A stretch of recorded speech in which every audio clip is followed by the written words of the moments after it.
সে সবাই কেমন আছেন? আশা করি সবাই ভালো আছেন। তো এই মুহূর্তে আমি যে অবস্থান করছি যে এই টাঙ্গাইলের যে গাইবান্ধা যে রেল স্টেশন, আমরা এই মুহূর্তে কিন্তু সেই রেল স্টেশনে অবস্থান করছি। এই মুহূর্তে আপনাদেরকে জানানোর চেষ্টা করব যে রেল স্টেশনের যে পরিস্থিতি, এখনকার যে পরিস্থিতি, সেই পরিস্থিতি কিন্তু এই মুহূর্তে আপনাদেরকে জানানোর চেষ্টা করব। তো আমার পিছনে যদি একটু দেখানোর চেষ্টা করি তাহলে দেখতে পাচ্ছেন যে রেল স্টেশনের যে অবস্থা কিন্তু যে লোকজনের সংখ্যা কিন্তু কম আছে। বিশেষ করে যে ট্রেনের জন্য কিছু আমরা দেখতে পাচ্ছি যে কিছু লোকও কিন্তু ট্রেনের জন্য কিন্তু বসে আছে, অপেক্ষা করছে ট্রেনের জন্য। তো ট্রেন আসলেই যে তাদের যে মন্তব্য যে এই জায়গায়, সেটি কিন্তু তারা পৌঁছাবে।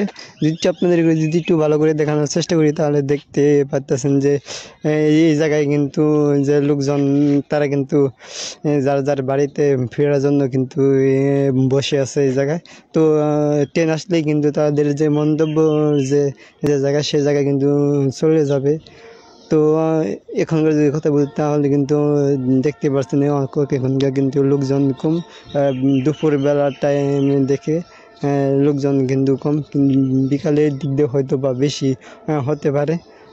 জানেন যে আজকের যে এখানে যে বিশেষ করে যে তাপমাত্রা এই প্রচণ্ড কিন্তু তাপমাত্রার কারণে কিন্তু আমরা দেখতে পাচ্ছি অনেক লোক কিন্তু বাড়ি থেকে বাইরে হইতেছে না, এর জন্য তাপমাত্রার কারণে। তো আমরা যদি জানিয়ে রাখি যে বিকালবেলা হয়তো বা লোকজন আসতে পারে বিকাল বেলার টাইমে।